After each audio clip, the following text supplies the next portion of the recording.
आज सुना दाम को नहीं सबुठ बड़ खबर जहाँकि गत किछि दिन हेब सुना दर बढ़ी चली तेबे आज ग्राहक मानक पई एक खुशी खबर आसी कमी जाइछि सुना एवं रूपा दर कारण निर्वाचन चालुथिबारु सुना दाम कमिछि। लगातार सुना दर वृद्धि लोकंक पई चिंतार कारण पलटिथिला हेले आज सुना दर रे ह्रास पाइबा परे ग्राहक को आश्वस्ति मिलिछि। आसंतु देखिबा आज आपणक सहर रे सुनार रेट केते अछि।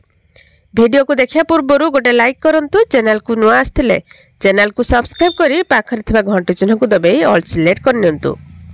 आज भारतीय बाजार रे सुना एवं रूपा दाम ह्रास पाइछि जहाँकि भुवनेश्वर रे मध्य सुनार दाम ह्रास पाइछि हेले सुना दर एबे भी अधिक रहिछि।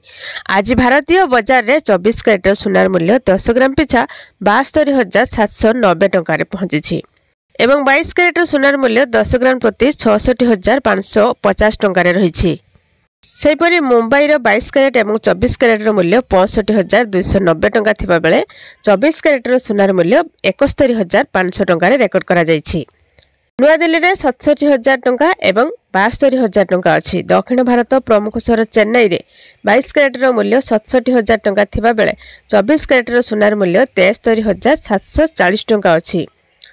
पूर्व भारत प्रमुख शहर कोलकाता रे यथाक्रमे 68,000 टंका एवं 74,000 टंका रे पहुंचिछि। अन्यपटे रूपा दर मध्य ह्रास पाई केजी प्रति 86,000 टंका रे पहुंचिछि। Indian bullion and jewellers association तथ्य अनुसार चलित वर्ष आरंभ वर्तमान सुधा 10 ग्राम सुना 10,000 टंका अधिक महंगा होइछि। तेबे आगामी दिन में सुना एवं रूपा दर रे वृद्धि धारा जारी रहिबो बोली कहा जाउछि। आसंता वर्षक मध्य रे सुना दाम 80,000 रु 85,000 टंका पर्यंत जाई पारे। से भली रूपा मध्य 1 लाख टंका पर्यंत पहुंची पारे। तो ए भली भाबरे सुना दाम केतेबेले वृद्धि पाउछि तो केतेबेले ह्रास पाउछि। आगकु आहुरी सुना दाम वृद्धि पाइबो। तेबे आपण माने केउ जिल्ला रे भिडियोटी को देखुछन्ती कमेंट माध्यम रे जणेबे आ भिडियो गोटे लाइक कर देबे।